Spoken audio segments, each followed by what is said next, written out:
The Fantasy Focus Football Podcast is presented by Geico. Happy Wednesday, November 4th. Field Yates, Mike Clay, Daniel Dopp, and Star Fania Bell here to bring you the best and latest information on all things injury-related. She is dialed in today. She has promised us her best and latest information. Good morning, Stefania. Oh, hello, Stefania. Good to see you. Hey, there look she who is. it is. All right, looking good, Stefania. Appreciate you joining us today. Really cool. Yeah, very Appreciate nice that. of her, huh? Yeah, it is really nice of her. I appreciate you dressing up, too. Wore your nice reflective white, which is great. I appreciate that one, your Sunday whites. Yeah, I'm also excited for the 49ers tomorrow, Stefania. It should be a good game. I know. It's going to be a really tough one, isn't it? Ooh, Yeah. Packers, yeah. It'll Agreed. be cool. It'll be cool. Maybe Nick Mullins takes over as a quarterback full time, huh? One of those jokes that definitely plays out way better when you're watching the show and not listening to it on a podcast, because rather than Stefania, Good point. we actually have a cone here sitting in her place. The cone has really, he's animated, or he or she is animated, insightful, very much following all news. No, we do not have Stefania today. She will be back tomorrow as we get into a Thursday night preview. It'll be Mike and I hanging out with you today and tomorrow as well, and we will preview tomorrow night's game tomorrow. But we do have some injury updates that do tie into that game. So for those that have been following other topics, and let's be honest, it's been a critical 36 or so hours in our country, so you may not have been dialed in on all things football recently. The Packers have some concerns in their backfield. A.J. Dillon, their second-round pick out of Boston College, their third-string running back, tested positive on Sunday for COVID-19. It was from the round of testing that took place before the games, but the testing results were not turned around in time for the game. So because of that, there's a risk. There's a risk every day, obviously, for all of these players. Two other Packers were deemed high-risk, close contacts to A.J. Dillon, who, despite testing negative, will not be available for 5 days for the team.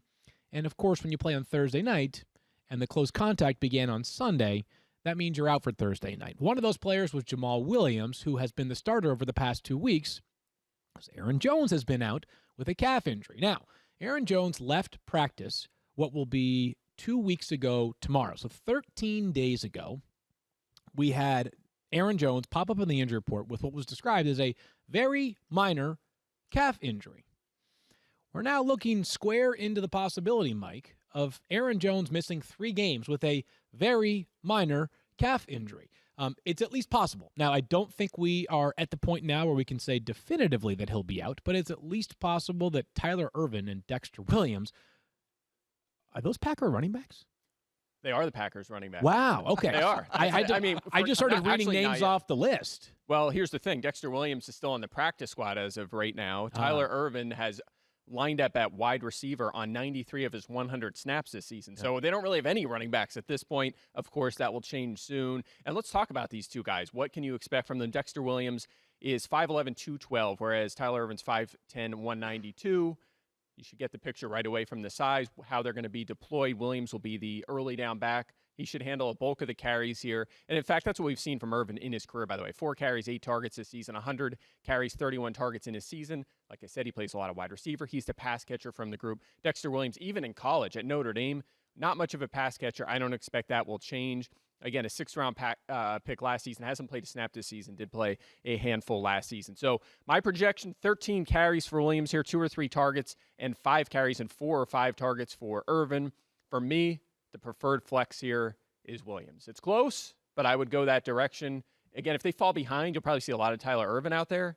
But I think that But you really expect them to fall behind against a Nick Mullins-led 49ers offense with no George Kittle, no Deebo Samuel, and all the injuries they've had. So maybe game script will work in Dexter Williams' favor. Again, Aaron Jones could still play. We'll have a much clearer picture tomorrow when we preview the game in full, but at least familiarize yourself with Tyler Ervin and Dexter Williams. Perhaps you added them on the waiver wire. As I mentioned, Tevin Coleman also out, but Deebo Samuel out for Week 9. George Kittle, Jimmy Garoppolo, they're headed to IR. So we've talked about teams that have been really, really depleted this year.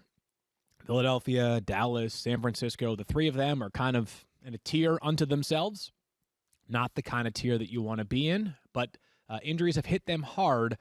We did talk about Kendrick Bourne a little bit on yesterday's show, maybe a potential fill-in option that we'll get into a little bit deeper during Thursday's preview. And this was sort of a surprise. Yesterday, just before the trade deadline came to a close, the Dolphins made a trade for DeAndre Washington, the Chiefs running back, who at one point was a pretty productive player for the Oakland Raiders at the time. Signed this offseason, eventually elevated to the active roster. He gets traded for a conditional pick, and you're wondering to yourself, the Dolphins kind of already have a lot of running backs. And then we learned, moments after the trade was completed, that Myles Gaskin is banged up. It's reportedly a sprained MCL. I'm no Cone and Stephania Bell, so I can't tell you exactly how much the time frame is, but the first indicator will be if he goes to IR. And when you trade for a running back, clearly you have some concerns about this being more than just a one-week thing, because DeAndre Washington's not playing this weekend. I don't even know if he's eligible to play based off COVID-19 protocols. Mike, with DeAndre Washington in the fold and Myles Gaskin out for some period of time, how would you size up this Dolphins backfield? Yeah, it's interesting because Matt Breida and Jordan Howard were their big offseason acquisitions, right, at running back, and neither of them won the job. We were kind of wondering how would those two split the backfield. Neither of them won the job. It was Myles Gaskin was just taking on more and more as the weeks went on. In fact, over the past 3 Dolphins games, Jordan Howard was a healthy scratch, and in those games, Gaskin played 118 snaps. Breida was clearly second in line. 45 snaps, had 19 carries and 3 targets. He's primarily, even with San Francisco, has not been much of a pass catcher. He's primarily done much of his work as a rusher, as a speed player, a big play guy, a change of pace back. And I think that he's going to have to do more than that here. I have him projected for 13 or 14 touches. He's 24th at running back on my board. But I'm worried that he's not going to be a threat near the goal line. In fact, so far this season, if you look at Dolphins running back carries inside the 5, 8 for Jordan Howard, who, again, has been a healthy scratch for 3 games, 4 for Myles Gaskin, 0 for Matt Breida, who has not even been a candidate for touches or certainly carries near the goal line. But again, I think there'll be enough volume in this offense for him to be a flex option. Matt Breida was traded for a 5th-round pick this offseason. That's what they sent to San Francisco to acquire him on a 2nd-round restricted free agent tender, which is about $3.2 million. That's a pretty good chunk of money to be paying for a guy that has played sporadically this year. And I mention that only because you wonder if at least the evaluation for Miami, prior to how things have unfolded through the first 8 weeks, was that he could be a pretty impactful part of our offense. Obviously, he has incredible speed. I would guess that Next Gen Stats has him amongst the fastest players in the league as a ball carrier over the past few years. And also beyond that, again, desperate times call for desperate measures here. I want Matt Breida to be the guy here. I want him to be a thing for a few weeks, but I think the signs are probably leading us towards this being a legitimate backfield by committee, and maybe we'll have a better evaluation of this if we get word that, Myles Gaskin is definitely 4 to 6 weeks or definitely going to be back within 3 weeks. We'll sort this out a little bit more, but for now, if you had the opportunity, hope you grabbed Matt Breida off of the waiver wire. Really interesting week, Mike, and I know you weren't on the show yesterday, but I sort of coined this week is that, there are a lot of running backs on the waiver wire this week. A lot. I'm not sure any of them are perfect options, really. I mean, as a matter of fact, it's sort of like, what mitigating factor do you care about the least? It's sort of how I view the best options on the waiver wire, right? So I think J.K. Dobbins probably a clear-cut number 1. At the same time, if Mark Ingram plays starting this week and it goes back to a 3-man split, you move on down. Damian Harris could be a good Week 9 play because they play the Jets, and then he might be useless in the game against Baltimore when they might be behind big. So, anyways, pick your poison is how I would describe the running backs on the waiver wire this week, and Matt Breida is amongst that group. Yeah, and as people here, Daniel as well, ranking running backs, that once you get down to 12, 13, it's every week, it's complete, it's like a new guy, it's a new batch of players every single week. So we often say, fantasy football is a weekly game, and that is very much the case when picking your RB2, really your RB1 at this point, because there's been so many injuries. It's pretty, we thought, okay, Myles Gaskin, maybe at a household name, but at least you have a high floor, and he's been healthy, and he's been, he's a reliable player. Now he's down too. It's just nonstop at that position. Yeah, it is always difficult to find running backs in fantasy. Thankfully, we have Christian McCaffrey coming back this week. We'll talk about that in just a little bit on the show. But one more piece of news, a bad season for the Cowboys just got worse as Andy Dalton has been placed on the reserve COVID-19 list. And obviously that means he's out for this upcoming weekend's game against the Pittsburgh Steelers. But it's not just that Andy Dalton is out. It's also that the Cowboys are considering another quarterback change. So Ben DiNucci started on Sunday night against the Eagles. He went 21 for 40 with probably more mistakes than positive plays for the entirety of the game. And now it sounds like the team is considering yet another change at quarterback. We just don't know who it'll be. Garrett Gilbert, who was he AAF or XFL? One of those. Yeah, a former non-NFL starting quarterback, and also Cooper Rush, who was he claimed or was he signed? He was signed by the Giants. He wasn't. Yeah, he was with the Giants. I think he might have been claimed off of waivers by the Giants late last year or early this offseason. He ends up getting cut. He finds his way back to the Cowboys practice squad. So he's on the practice squad right now, and he could start this upcoming Sunday, Mike. So I think so. Matthew and I actually closed the show or came to the end of the show yesterday, and we're talking about whether there's any Cowboys player that you could play this weekend with Ben DiNucci against the Steelers. I don't know that Cooper Rush or Garrett Gilbert would be an upgrade or downgrade, but are we at the point now where you need to fade all Cowboys? I mean, Zeke, I think, and again, we're going to get into Zeke and Cooper a little bit later, so I won't spend too much time on it, but I think Zeke's a lock for your lineups. Cooper is a close call at this point. I mean, he did have 2 good games before last week, before he just wasn't targeted in that game, which he was not shadowed, by the way, but and Michael Gallup had a ton of targets last week. So weird, right? Weird. It's super random, but I don't think any of them, other than Zeke, are an absolute lock, but it depends on your options. Like I said, there's so many guys hurt. I mean, you're probably trying to fill out your flex spot. There's 4 teams on a bye. You may not have a better option than some of these guys as flex plays. Yeah, it's a weird year to have a 3 wide receiver league that also includes a flex in its PPR scoring because on paper, again, there are more wide receiver options than there are running back options, but if you're starting Amari Cooper, you're fearful of like a 2.5-point outing. Daniel, I did not mean to cut you off. You had your hand raised for a question. No, I was going to say we're going to talk about both Zeke and Amari Cooper a little bit later in the show, so it's going to be perfect to break down exactly what you guys think from that standpoint. Yeah, we have much more on those guys coming up in just a few moments, plus plenty of other rankings discussions that will begin with quarterbacks in just a moment. But first, do you own or rent your home? Sure you do, and I bet it can be hard work. You know what's easy, though? Bundling prices with Geico. Geico makes it easy to bundle your homeowners or renters insurance along with your auto policy. It's a good thing, too, because you already have so much to do around your home. Go to geico.com, get a quote, and see how much you could save. It's Geico easy. Visit geico.com today. That's geico.com. You know the pressure you feel heading into a fantasy draft? Yes. You want to make sure you're picking the right guys to get the job done. Because whatever your strategy is, at the end of the day, it all comes down to who's on your team. Well, we really needed something like ZipRecruiter for fantasy football. They don't make that yet. But ZipRecruiter in the real world makes hiring easier than ever. And right now, you can try it for free at ZipRecruiter.com/06010. ZipRecruiter sends your jobs to over 100 of the web's leading job sites, scanning thousands of applicants and actively inviting the most qualified candidates to apply.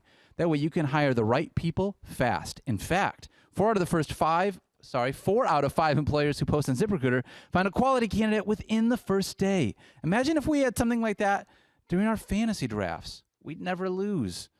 Try ZipRecruiter for free today when you post your job at ZipRecruiter.com/06010. That's ZipRecruiter.com/06010. ZipRecruiter, the smartest way to hire. Confirmed. Garrett Gilbert started for the Orlando Apollos of the AAF back in the day. There you go. Maybe we'll have more on him this upcoming week if he does, in fact, get the Cowboys starting job. But let's begin our quarterback rankings with the quarterback on the other side of that game, which is Ben Roethlisberger. And I'm sitting here thinking to myself, Ben Roethlisberger facing off against the downright miserable Cowboys defense. He's got to be a roster lock this week, which is why I have him at 7th in my quarterback rankings. Daniel and Mike were tepid expectations, both having him at 12th. I'm assuming that this has zero to do with the matchup. It's more that Ben is kind of like what Teddy Bridgewater has been this year and Phillip Rivers has been, maybe except for last week, where even in a good matchup, the ceiling is kind of tapped here for Ben from a fantasy perspective. Yeah, and what we've seen this year is quarterbacks who can throw multiple touchdowns. And look, a decade ago, if that happened, you're like, okay, that's great. I'll take that every week. You can't get away with that anymore, right? You can't turn the ball over. You have to add value with your legs to really have a high ceiling as a quarterback. That's just the nature of the position. And Big Ben fits that profile. Look, he has not posted a weekly finish better than 9th this season. That came all the way back in week 1. He's finished 17th or worse in 4 of his 7 games, including 3 straight. And he has 2+ passing touchdowns in 6 of 7 games, to my point. 233 passing yards a game, no rushing profile whatsoever. I mean, that hasn't added up to much success for him in fantasy. And you mentioned the Cowboys defense, 17 or fewer fantasy points allowed to quarterbacks for their past 5 games. So, with teams running against them, they actually have not allowed much fantasy production to that position. It's a lot of its volume, bottom 5 in attempts, completions, and passing yards against. And look, I think we all agree that Pittsburgh probably wins this game, right? Maybe by a decent margin. That's going to mean a lot of running the football and not a lot of opportunity for Big Ben, and this is not quite the pass-heavy offense of a few years ago. Okay, maybe I need to readjust some things here, but I still have a lot of confidence for the possibility that Ben could go for like 337 with 3 touchdowns. Sure. Even with 0 rushing impact, even with a pick in there, Ben could certainly cash in. You said that we think the Pittsburgh Steelers will win this game. How about this? The Cowboys are a double-digit home favorite for the 2nd time in the Super Bowl era. I meant underdog. Yeah. That would be weird if I called them a favorite, and I also talk about how they're going to get smashed. Yes, the Cowboys are a big-time underdog in this game. All right, Cam Newton's kind of a tricky one from fantasy this year because you got to sort of distance yourself from what it looks like in real life to what it looks like in fantasy box scores. You can say what you want about Cam over the past 3 games, and it would probably be accurate. He's been bad as a thrower. He has 0 passing touchdowns. He has 5 interceptions during that time. That being said, Cam is still an effective fantasy quarterback in a lot of weeks. And I think there's a chance for a very effective week this upcoming week against the Jets. Cam Newton has my 11th ranking amongst quarterbacks. He's 16th on your board, Mike. A little bit less optimistic. Do you think this Jets defense can be stingier for some reason, or is it just because the passing has been so ineffective? Yeah, it's funny. The Jets I thought they might cover last week because they held the Bills out of the end zone. I know, amazing, right? They allowed 8 field goal attempts, 0 touchdowns. So I thought maybe they'll be not completely awful, and they would cover 20 points. They couldn't do that. But anyway, Cam specifically, 3 total touchdowns in his past 4 games, 2 total passing touchdowns on the season, which is unbelievable. I know, yeah. Over 175 passing yards in 1 of his 6 games. And yeah, early in the season, a pair of top 6 fantasy weeks. Since then, 11th or worse in 4 straight games. So even though he has had some value as a rusher, hasn't had the fantasy performances. Now, as for the Jets, to your point, 10th most fantasy points to quarterbacks. Now, here's their competition, though. I thought this was interesting. So they were lit up by Josh Allen twice. Obviously, They've been super pass-heavy. They've been effective offensively. Kyler Murray and Patrick Mahomes. So that's pretty tough. I mean, 4 of their games have been against essentially 4 of the best fantasy quarterbacks. Otherwise, they've been below average in what they have allowed to the other 5 quarterbacks they have played. All 5 of them were below their season average. So, it really is dependent on the competition. It really depends on what I guess you think of Cam Newton in this game, but I don't trust him right now. I don't trust him the way he's playing. I get that. One thing I don't, and so I think about things that like haven't happened up to this point in the NFL season, and I'm like, it's just not going to happen, right? So, for an example, I'm at the point now with the Rams running backs that I'm like, I don't want to try to size them up week to week and put a whole bunch of effort into it because we just don't know, right? And there's a good chance we may never know this season, Mike. I don't think there's a very good chance that Cam Newton is going to have 4 passing touchdowns for the entire season. And that's where I know he hasn't played in every game for the Patriots. He missed 1, and they've had their bye, obviously. But he's got to at some point. Like, I can't imagine. Like, it's weird that we're, like, counting on him throwing a passing touchdown as, like, an accomplishment. At some point, it's got to get right. And I think the weather... We live in New England, so we know the weather. Like, I don't believe the weather will be the same concern that it was last week, as we actually have this weird week of 70-degree weather heading our way in New England. Woohoo! Monday Night Football maybe brings a little bit of juice here, and I know that like they're not the Chiefs, but the Patriots' passing offense actually looked more competent than I thought it would last week, with pieces in place that. I don't know if, like, the average football fan would know any of them, right? Like, right. I'm not saying it was great, but, like, Jacoby Myers, like, had a pulse this past Sunday. Like, they threw the ball a little bit better than I expected them to, right? No, I agree with you. It was nice to see Myers doing something. He's been one of those weird guys where he looked like they found a gem in the process. He was undrafted last season. Hasn't really done much, and he kind of faded into the background this offseason of all off seasons, but he's kind of replacing Julian Edelman. Right, kind of a big slot role. player, right? Yeah, right. So, but then again, I they hear just you. traded for another big slot guy in Isaiah Ford. Yeah, absolutely. So, I'll say this: if there's a week where he's going to get back on track, it might as well be this one. So I hear you, but I still think there are, in my estimation, 15 better quarterbacks. If you want to say there's only 10 better, fine. I'm not going to argue with you on that, but again. Yeah, I guess I went into a much longer explanation, but I probably could have kept it simple. It's the Jets, and I feel like there's a chance that Cam could account for 255 total yards, a rushing touchdown, and a passing touchdown, and that right there could easily lead you to 22 fantasy points. And they did just trade Avery Williamson, by the way. Another piece of their defense. Full-time inside linebacker that's gone, and that should help him, of course, running the football. Totally, yeah. By the way, not fantasy relevant. The Jets are certainly a disaster, and I don't believe Adam Gase is long for the job as the head coach there in New York. This probably won't. It does not change anything for right now. Joe Douglas is doing a fine job for the New York Jets. I really believe that Joe Douglas will get this thing on track in New York. Again, neither here nor there, just filing that away for any Jets fans that listen to the program. Agreed. Ryan Tannehill is an interesting one this year, Mike, because it wasn't long ago that we were saying to ourselves, like, why don't we rank Ryan Tannehill into the top 10 every single week? The good news is that even though it hasn't been as pretty for Ryan Tannehill over the past couple of weeks, Tannehill seems to have developed a pretty high floor. Problem is, he plays a really good defense. I don't know that there are a lot of good defenses this year in the NFL. There might be 3 or 4 probably. Yeah. Pittsburgh, Baltimore. Yeah. Chicago, probably the Chiefs at this point, the way they're playing. Yeah, but still, let's say it's 4, 5, 6, whatever the number is. The Colts are good defense. Yep, there aren't a ton of them. This is one of them.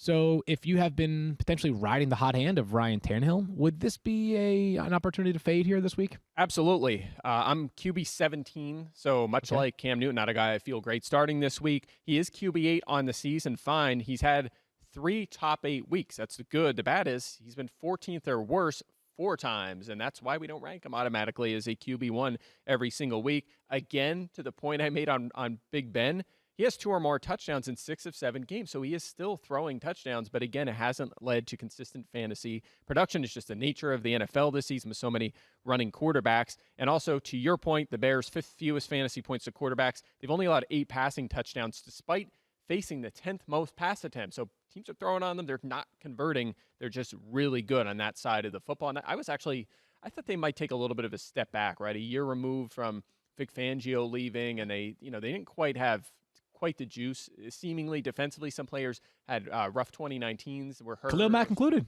Yeah, absolutely. But no way. Yeah. They've bounced back in a big way. Yeah, they're just deep at basically every spot, and the run defense hasn't been perfect this year without Eddie Goldman, but they've rounded into shape overall as a defense. All right, now let's have some fun. Let's talk about some positive things. Christian McCaffrey is expected to be back this week for the Carolina Panthers, and it's a huge spot for them, obviously going to Arrowhead to play the Chiefs. Ding. We have our running back rankings out for the weeks, and I have him at 1 on my board. Mike, you have him at 3. Daniel also has him at 1. There's no way, absolutely no way, that you are sitting Christian McCaffrey this week unless Matt Rule came out and said, hey, we're playing Christian McCaffrey on Sunday, but he gets 10 total snaps maximum.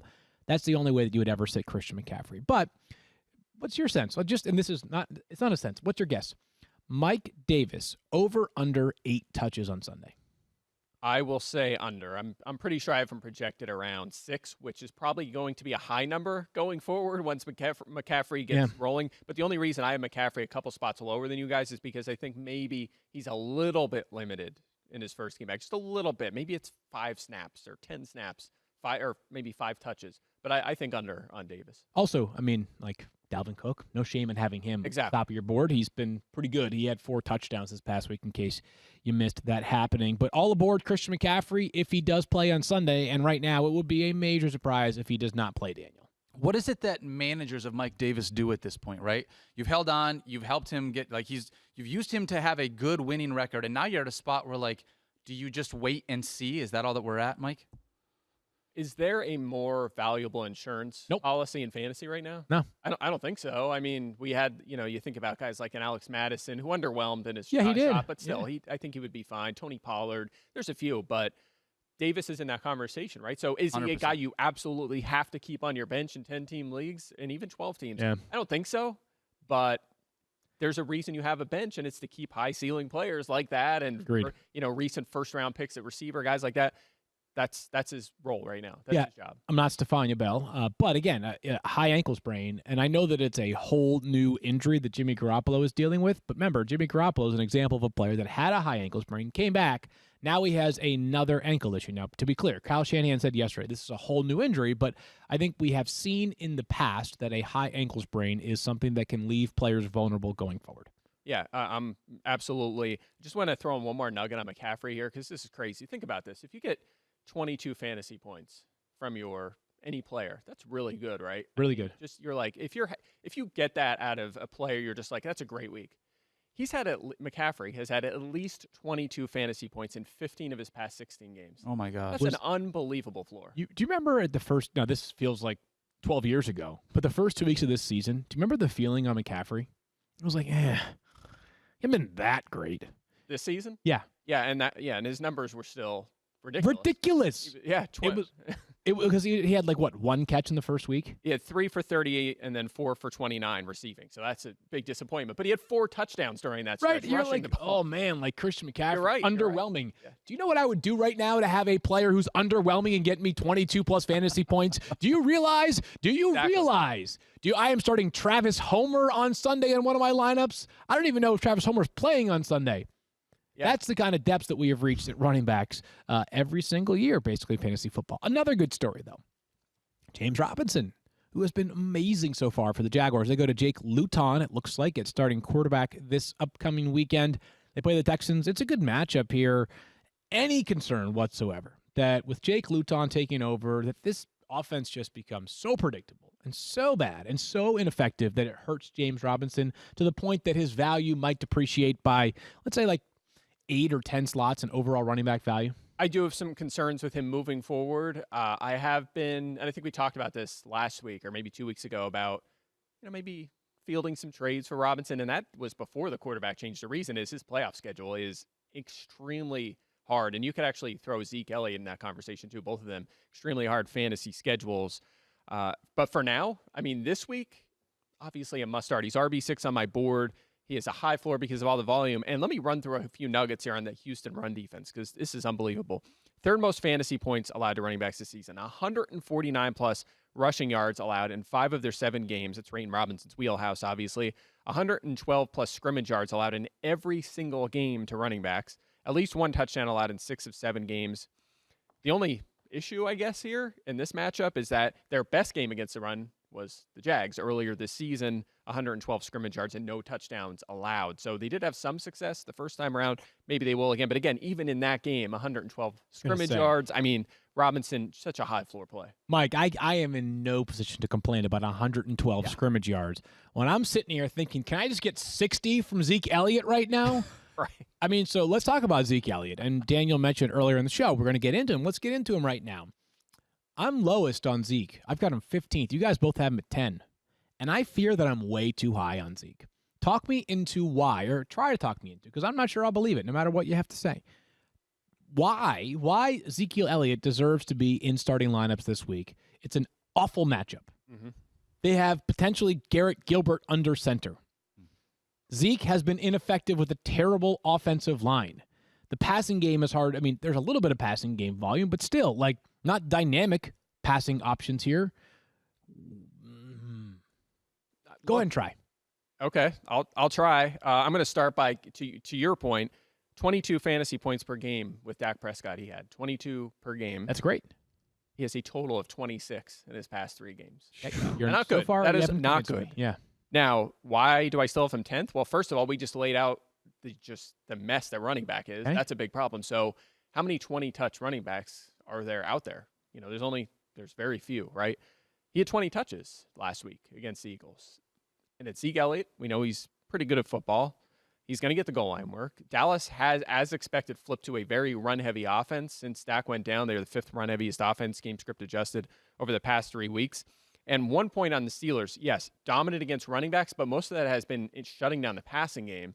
They are about mid-pack in terms of allowing rushing production and efficiency. So, again, that's Zeke's wheelhouse. If he can put together 18 carries for 96 yards and find the end zone, he's going to come away with a decent fantasy day. And the volume just kind of adds up to a borderline RB1 for me. But I'll tell you what, I'm nervous too. I could see, we've seen more Tony Pollard lately. I could see 13 for 36 and 2 catches. I absolutely could see it. All right, so I want to channel my inner Matthew Berry for a second and give you guys the best reason for optimism here. I play the longest running league that I play in is with my college buddies, and it's a keeper league. It's an auction format as well. So players have contracts that you can extend. They have there are certain contracts that are not eligible for extensions if they've already been extended. In any event, a good friend of mine he's had a tough year. He's got Saquon Barkley and Christian McCaffrey as his 2 starting running backs, which is really good until both of them go on IR.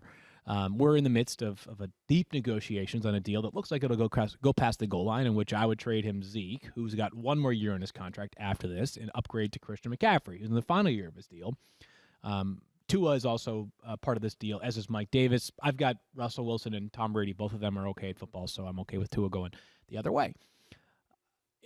I have been snake bitten in that league. I'm telling you, like every trade I make is awful. It usually comes back to look like the worst deal the league has ever seen. So if you need some confidence in Zeke, just know that there's a very good chance that deal will get done by the end of the day today. Okay. That has not moved the needle for me at all. So just in terms of my expectations, just want to be totally clear on that. I like how you hung in there through the whole story, though, so politely and waited. I was waiting for the hook. Where's this going to Really? No, Do you think I should make the trade or what? I wasn't even thinking about that part of it. So now you're channeling your inner Matthew Berry. Yeah, I was just staring over there. I was like, who's over there? Well, the whole time you were talking. Can I ask this question real fast about Please, Zeke? I would love to. So you see the way that he started the year, right? 3 catches, 6 catches, 6 catches, 8 catches. And then in the last 4, right? 1, 8, 1, and 1. So they take out that outlier, which unfortunately the 8 catches is the outlier in the situation. Why are they not throwing the ball to Ezekiel Elliott? All right, so 2 things. There are 2 ways in which you can get the running running back involved in the passing game. One is designed screens and flare passes and things like that. The Cowboys have so many good wide receivers that it's tough to do that frequently. Yeah. The other way that you can get the ball out to the running back in the passing game is dump-offs. The problem with the Cowboys is that their offensive line is so bad and their quarterback play is so limited that dump-offs work when you've got someone like Tom Brady or Drew Brees who can hang tough in the pocket, or someone like Carson Wentz, who he's imperfect, certainly, but he can buy time with his legs and he can find a running back who might be a yard behind the line of scrimmage, but after pirouetting, he gets him the football. I just don't think there's any chance for dump-offs because they're just so bad up front protecting, and the quarterback, whether it's Danucci or Gilbert, or I can't even think of the names. I just don't think that things are processing fast enough to get those dump-offs. Yeah, I think that makes sense. Also, Tony Pollard's snap share is up too. And I like to use him in that role a little bit. So I think that's it. They're busting out all the tricks right now too. Like if you watch, everybody watched that game because it was the only game on at the time. Like the stuff they were throwing was wild, and I wonder if the Michael Gallup thing might be a thing. Michael Gallup had 12 targets this past week. I wonder if it might be a thing there, to the sense that like he's still the 3rd most talented wide receiver, but we got to find ways to get him the football in space. And it seemed like some of the touches that you're talking about that Zeke might benefit from are going to go to Tony Pollard and also Michael Gallup. I think that's why Danucci only got 1 start, because they're like, we have no plays left. We use them all up. Dude, all it's like Wildcat. We're all used. Literally, it was like the week the Dolphins used the Wildcat against the Patriots back in 2008 or something. Ronnie Brown, right? That's right. Cadillac Williams and Ronnie Brown. No, was it Cadillac Williams or was it Ronnie Brown? Cadillac was on the Bucs. Bucs, that's right. You're right. Ronnie Brown. They were teammates in college. Yeah, who was it? Ronnie and someone else was there. Anyways. Anyway. Let's move things forward here. Really interesting conversation in Indianapolis because Jonathan Taylor, we don't have any injury updates right now that are concrete, definitive. Is he limited in practice or not? Right now, I'm ranking Jonathan Taylor like he's going to play on Sunday and as if he's going to be the player that we saw for the first 7 weeks of the season, not the 8th week of the season. Mike, but how nervous are you in having Jonathan Taylor 22nd on your running back board with the possibility that Jordan Wilkins, who you have long liked, yeah, #free Jordan Wilkins. That's right. Are you concerned about this being either a split backfield now going forward, or maybe that Jordan Wilkins is the guy? I think that the Colts have all the incentive in the world to go back to Jonathan Taylor. Give him every opportunity to be the guy, and I think they will. I think that's what's going to happen here. I have him 22nd on my board. Look, last week, it was Taylor early, right? And it was sort of an even share eventually, and then eventually Wilkins just took over that backfield. 21 touches for him, 20 were carries, 38 snaps. Taylor played 25. Naheem Hines, who had the 2 touchdowns, only played 16 snaps, so don't get too carried away with that one moving forward. But here's the thing, even when Taylor has been handling most of the backfield work, he has one weekly finish better than 14th this season. He only has one better than 19th during his past 5 games, and they're playing Baltimore. 3rd fewest fantasy points to running backs. They're 6th or better in carries, rushing yards, and only 2 rushing touchdowns allowed to running backs. So it's a tough matchup. We don't know if he's going to be – we don't know how much of the workload he's going to handle, and he already has not been a particularly good RB1, certainly not even a great RB2. So for me, he's a flex option, chance to score a touchdown. Maybe he gets a few targets and a bulk of the carries, maybe. If running back were healthier right now, we might not like him as much, but with the situation that we're in, I think he is a flex. It's a good thing we have James Robinson. You know why? Rookie running backs are really disappointed in fantasy this year. Huge. Yeah. Really and by disappointed. The way, that is not a surprise. Because really? I mean, the whole offseason I was and look, I'm not taking credit for this. I'm just putting Go the ahead, data take out there. Over the past decade, round 2 and round 3 running backs have not been good in fantasy as rookies. We've seen that over and over again. And you could say, well, what about Nick Chubb, Mike, or Miles Sanders? That's the exceptions. For the most part, those guys were not good as rookies. And by the way, Miles Sanders, it took like 2/3 of the year before you could actually count on him. And Chubb as well. Yeah. Chubb was playing 3 snaps a game until they traded Hyde, right? So yeah. It's just and look, some of these guys will be good down the stretch. You know, we're starting to see some steam picked up for DeAndre Swift and J.K. Dobbins. I think Swift's going to be fine going forward. He played a lot last week. It was kind of a misleading game script. So I think they'll start to get going in the second half. But again, for these guys to start the way they have, it's just not a surprise. It's what we've seen for a decade now. Confirmed, by the way, Ronnie Brown and Ricky Williams in that wild card. I was going to say Ricky Williams. Obviously. Yeah. That's silly. All right. I don't know that the Bucs are quite the Los Angeles Rams, but they're close to me in some ways. Is that like guessing the backfield is just really how lucky do you feel? Leonard Fournette is 15th on your board this week, Mike. I've got him at 22nd. So is your belief that, hey, this is going to be a game where they can't run the football effectively because New Orleans is not allowed a 100-yard rusher in years, and as a result of that, they're going to need Leonard Fournette in the passing game, and it's clear he has an edge there? Or is it maybe, you know what, that fumble last week, that really is not going to cut it, and we need to just rely on Leonard Fournette going forward? Yeah, this is really about Bruce Arians and I guess Byron Leftwich's burning desire to make Leonard Fournette the guy, right? I mean, it's just clear. Before he got hurt, we were trending this way as well. 71% of the snaps played on Monday for Leonard Fournette. It was not really close with Ronald Jones. 15 carries, 6 targets. Again, Ronald Jones well behind in both of those categories. And if you look at Fournette's past 3 full games, right, when he was healthy, he made it through the game. He finished 3rd in fantasy points at running back, 14th and 26th. So he's been pretty solid as a fantasy starter goes. To your point, the Saints defense, terrific 6 fewest fantasy points to running back. Most of that, again, is shutting down the run, 3.6 yards per carry. But they've also only allowed between 18 and 33 receiving yards in every game to running backs. It's been in that window in every single game. So it's not like they're getting crushed in that department either. It's a tough matchup, but it's also a very high-scoring offense, and he played 71% of the snaps last week. So for me, Fournette, again, that disclaimer, the state of the running back position makes him a viable RB2. I have a question on the other side of that then, because with the increase for Leonard Fournette and everything, you're talking about that snap count and the usage that he's getting. How is it that you see Ronald Jones on the other side? Is he still worthy of a flex play given all of the touches that are being taken away by Fournette now? I think so. You know, if he makes a mistake early on, maybe he's a total dud. But again, have I mentioned running backs in rough shape right now? Have I mentioned that at all in this show, like one time? You know what's hilarious? It's enough. There's enough volume there in this offense for him to be a flex. Do coaches think that putting players, like benching players for fumble, is that like putting them into timeout? So, like, are the Bucs really going to say, you know what, Ronald Jones, you fumbled, so you're going to sit the rest of this game, but once we start next week's game, all good, all is forgiven? Is that how it works? I think it's an excuse. Or it's almost like yes, Arians is like, yes, get him out of there. All right, we can go to Fournette now. Because look, if Chris Carson fumbles, guess what? He's right back out there because he's really good. You know? It's just a matter of who they want. And I'll tell you what, if Leonard Fournette did not play in that game, I bet you Ronald Jones would have been right out there on the next drive, or played a bulk of the snaps going forward. Totally. But if they need an excuse, that's certainly one of them. Yeah, it does feel like that's the position where you talk yourself out of big plays and into bad plays as reasons to keep a guy going more so than other spots across the offense. All right, let's get to Chase Edmonds, who ends up at 8th on Mike's board, 9th on my board. We talked about this a little bit earlier on. Kenyon Drake sounds unlikely. As a matter of fact, all but certain to miss Week 9. Matthew and I had a bit of a spirited debate yesterday about which of these two running backs would present more value for the rest of the season. He sort of thinks that Chase Edmonds takes this job over on Sunday and maybe just kind of has more value going forward on a points per game basis than Kenyon Drake. I think this might be a rental of the starting job for Chase Edmonds. Where do you net out there?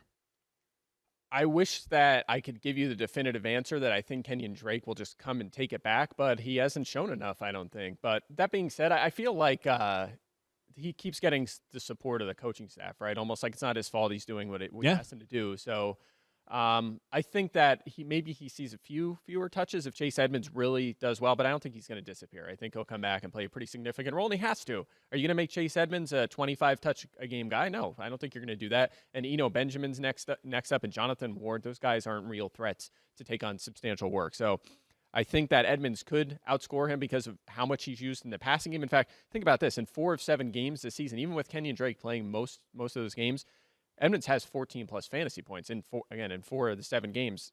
So he's already been pretty good, and Kenyon Drake has 1 good game. So I think at least this week, though, it's lineup lock. Lock him in. Yeah, I'd say for at least 1 week because Kenyon Drake could be back in Week 10. The rising generation of NFL superstars have been dropping dimes and creating in space for years, way before they got to the league. Now it's your turn. Create your own highlight reel with X-Factor abilities and innovative new skill stick control.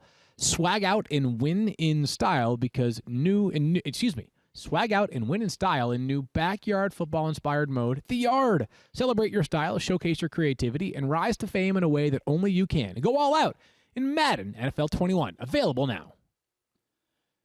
Do you ever feel like you're always on? Always. Mm-hmm. These days, everything is just go, go, go. It's nothing but nonstop hustle all the time. And everyone knows nothing good comes from hustling. Nothing. Work, friends, family, a million pressing social issues, the expectation to be on 24/7. Sometimes you just need a moment to turn off and hit reset. All right? That's when you reach for a Coors Light. There's only one beer out there that's literally made to chill, and that's Coors.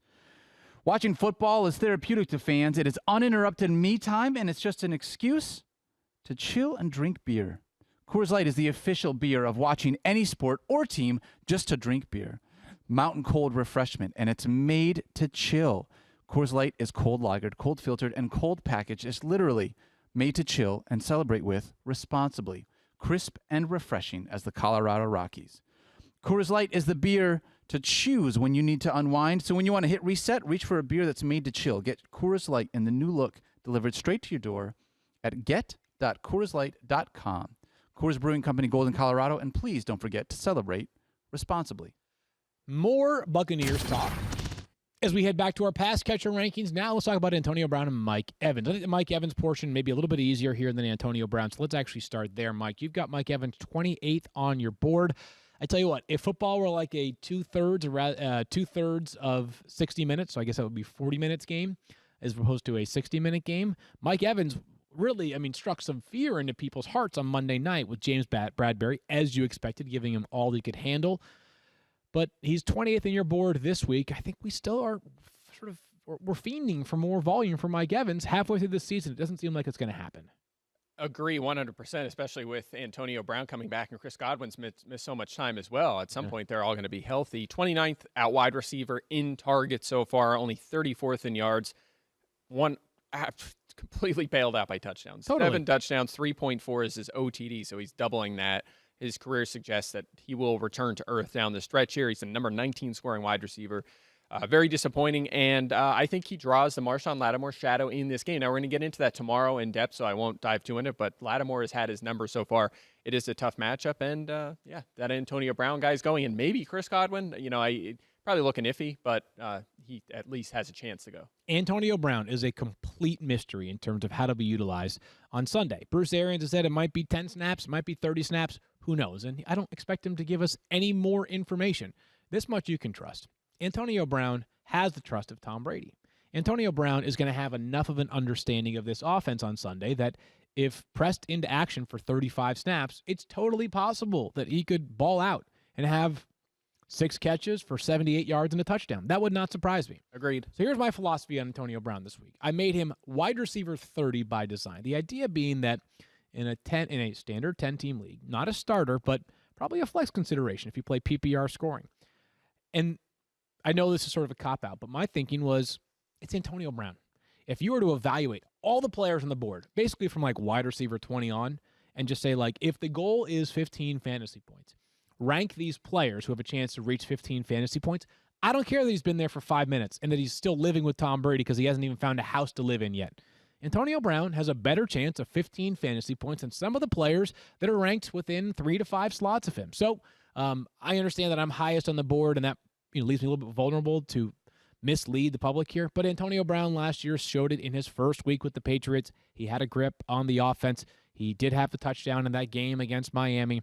Tom Brady is going to find Antonio Brown. As a matter of fact, if you go back to last year and you look at that game specifically, I don't know if it was what Josh McDaniels was calling or Tom Brady's intent, but the Patriots made sure right away to get Antonio Brown the ball. Would not surprise me if the exact same thing happens this weekend. Yeah, and by the way, I have Chris Godwin in my rankings right now. Mm-hmm. So I have him at 40, which is 10 spots lower than you.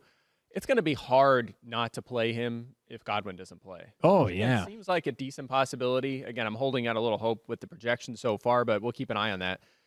I think I'm with you. I think that 7 targets is a pretty good baseline if Godwin is out in this game. Because keep in mind, this is the Saints who can score. It's probably going to be a competitive, high-scoring game. We saw a decent number on the board in week 1 when they played. And the Saints have allowed a lot of production to wide receivers, 47-plus fantasy points and 2 or more touchdowns just to receivers in each of their past 3 games. Are top 5 in touchdowns allowed, yards per target, yards per catch rate, everything. They have struggled against that position. So, again, it'll come down to Godwin before I decide how comfortable I feel with him as a wide receiver 3. And to be clear, we talk about the idea of league-winning additions.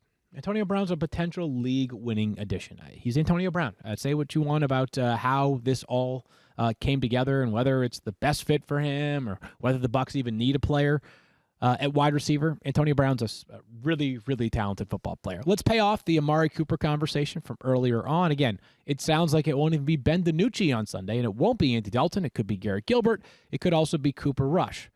I've got Amari Cooper at 22 on my board. And I'm sitting here thinking to myself, what on earth am I thinking? Who's got a better shot at 15 fantasy points this weekend? Amari Cooper with Garrett Gilbert or Antonio Brown with Tom Brady? Antonio Brown. Right. I need to rethink my rank. You got him at 24, Mike. So as I mentioned earlier, make the case if you can for Amari Cooper. Well, here's the case. 3 games without Dak Prescott. 7 catches, 79 yards, and a touchdown. Very good. Yep. 7 catches, 80 yards, no touchdowns. Also pretty good. Yep. And 1 catch for 5 yards and no. Yeah. That was with Ben DiNucci, who, again, there was obviously a low ceiling for what we were expecting from him. So 2 out of 3 games have still been pretty good. He's still heavily targeted. He's still Amari Cooper. After all, he's still going to play a bulk of the snaps.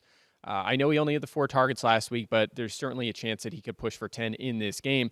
And the matchup, it's the Steelers. Not as intimidating as you might think for wide receivers. 8th most fantasy points allowed to receivers. They've allowed 11 touchdowns to that position. That's 4th most, or top 5 in yards per catch, yards per target. 5 of the 7 opposing wide receiver units they faced have put up 38 or more points. So I don't know why, but that cornerback room has been exploitable this year so far. So that's the case for Amari Cooper. But is there a low floor, I guess, now? Absolutely. We saw it on Sunday night. One catch sure for did. 5 yards. Time to go all out in Madden NFL 21. Available now. Madden Spotlight this week surrounds Marvin Jones Jr., the Lions wide receiver, who we expect to be the Lions' #1 wide receiver on Sunday. Kenny Galladay's got a hip injury that's going to most likely cost him time on the field. Marvin Jones, number 15 on Mike's board. I've got him at 20. Daniel, are you reverse jinxing these things, Daniel? I'm not. I actually am a bigger believer in TJ Hawkinson than I am of Marvin Jones right now at this point. Okay, so you think that Marvin Jones' volume might be better, but not necessarily enough to make him a must-start this week? I think I've watched Marvin Jones this year without Kenny Galladay, and he's not stepped up to be the #1 wide receiver that I feel like we've seen Marvin Jones do in years past. And so for me, understanding where it is that this offense is and understanding that this team just sort of is still trying to figure out what their identity is with their coaching staff. And after coming off some big wins, it's just feels like you fall back to being flat. So I'm just not trusting Marvin Jones in this matchup against Minnesota. I would rather go, a different direction. Okay, well, the good news is... Typical Cardinals fan, Lions. Oh, my God. I know about the Arizona-Detroit rivalry, and clearly wearing your Cardinals It's jersey. a Larry Fitzgerald jersey. Every day is a good day to celebrate Larry Fitzgerald. Let me tell you this, kids. If there's one player you want to emulate in the NFL, it's Larry Fitzgerald. He comes to work, he plays hard, he's really good, and he never goes out there and does any of the stuff that you don't want to hear about. He is absolutely everything that you should try to be if you want to be a football player. Larry Fitzgerald, absolutely incredible. I love Larry Fitzgerald. Every day is a good day to wear a Larry Fitzgerald jersey. Well, I just hear him trashing Marvin Jones. That's all I Oh, hear. my goodness, Mike Clay. That's true.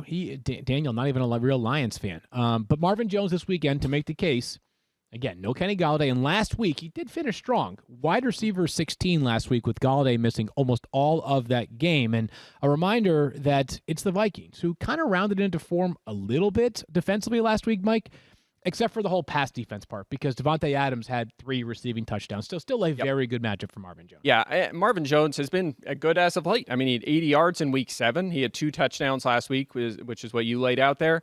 And back in weeks 1 and 2, when Kenny Golladay didn't play, now I know the production wasn't great, but the volume was there. He had a team-high 15 targets in that game. If you get 7 or 8 in this game, you're going to be happy with what you get against this Minnesota defense. And the Vikings defense, again, you mentioned the touchdowns to Adams last week. 5+ weeks, they've allowed 38 or more fantasy points to wide receivers. They've allowed the 3rd most fantasy points to that position this season. They have struggled against left receivers, wide receivers across the board. And they are not just struggling, they're completely beat up with injuries, too. Even Cameron Dantzler went down with an injury. So have you heard of Harrison Hand, Chris Boyd, Mark Fields, Holton Hill? Those are guys that are going to be covering Marvin Jones in this game. All right, so you like the matchup there for sure from Marvin Jones. Mike Williams' matchup is fine this week. The Raiders haven't, believe it or not, the numbers aren't quite as, I think, damning as maybe the skill suggests for that Raiders secondary. It's an okay group, not a great group. But Mike Williams, he's Jekyll and Hyde, right? So some weeks he'll go crazy, as he did last week when he was wide receiver 11, his second top 15 performance of the year.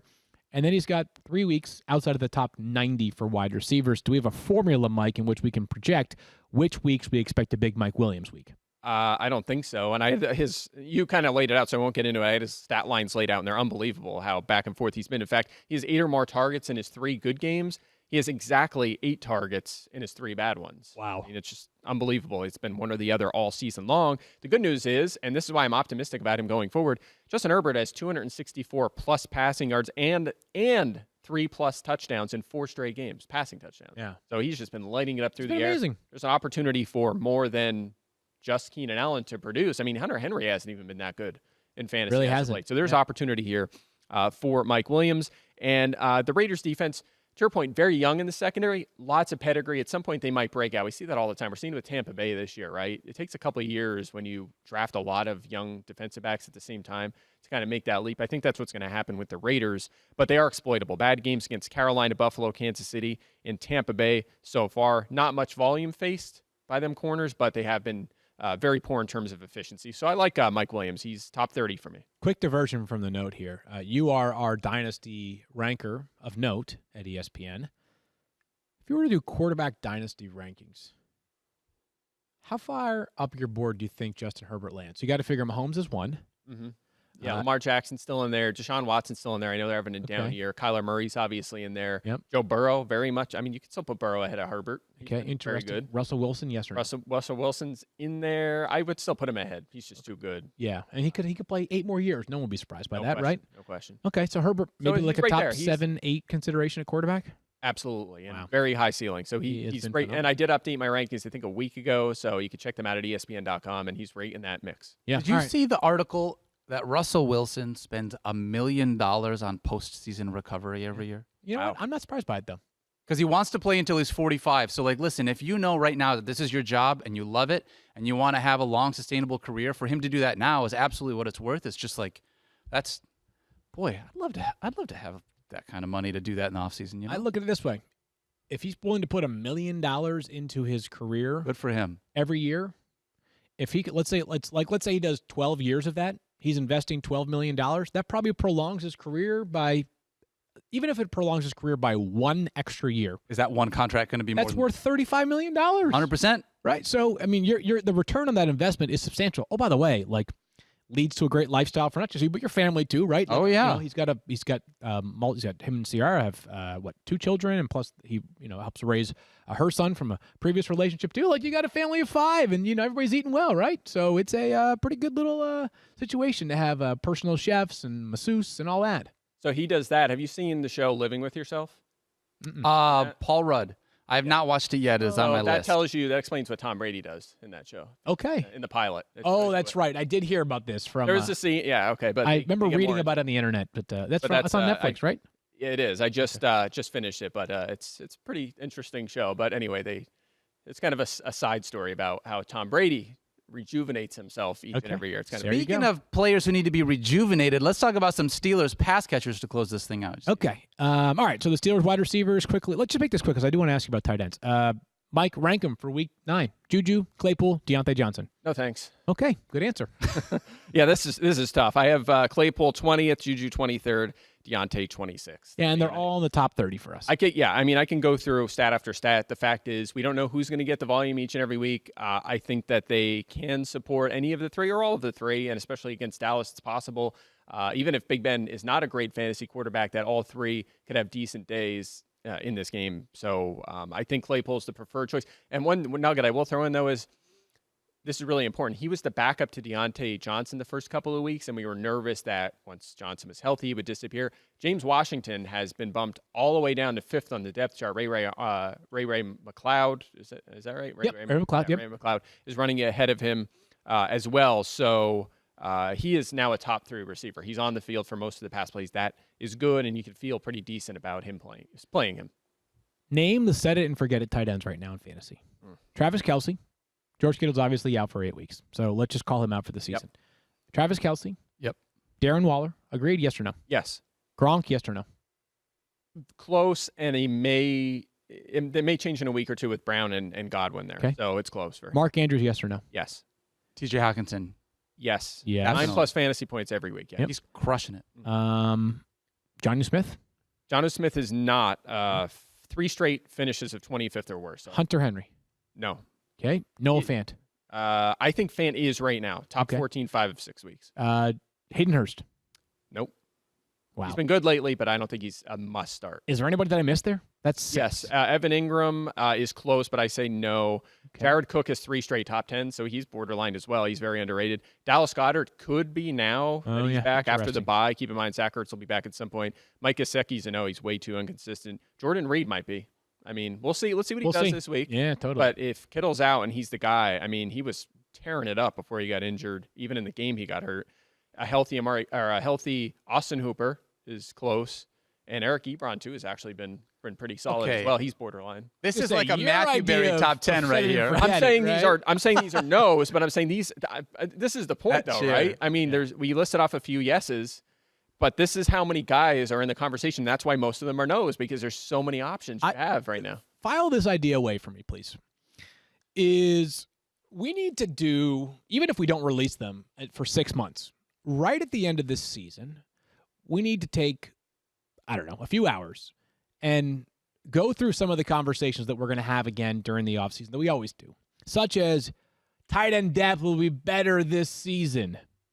But let's do it in January and be like, yeah, like Hayden Hurst could be like he could be like a top 5 tight end this year. And then you're like, oh, wait, that could have happened last year and he was like tight end 14 or something, right? Like, let's have all these conversations that just because we move further away from the end of the previous year, we think they're going to change.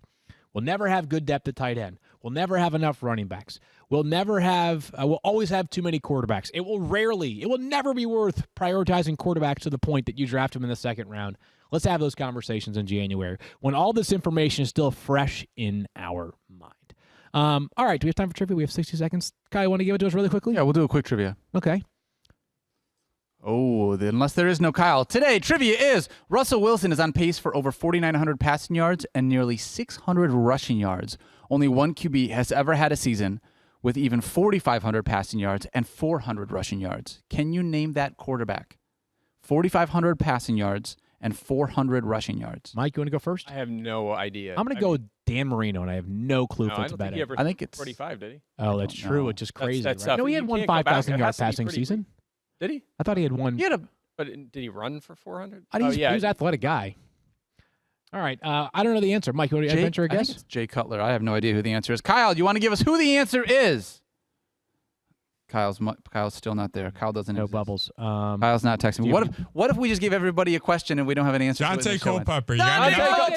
Yeah, There we go. I knew it had to be that era. I could not put my finger on who it was. There you Great go. question. Dante Culpepper in 2004. The We're last- back on Thursday. The most recent top-scoring quarterback 2 years in a row. How about that?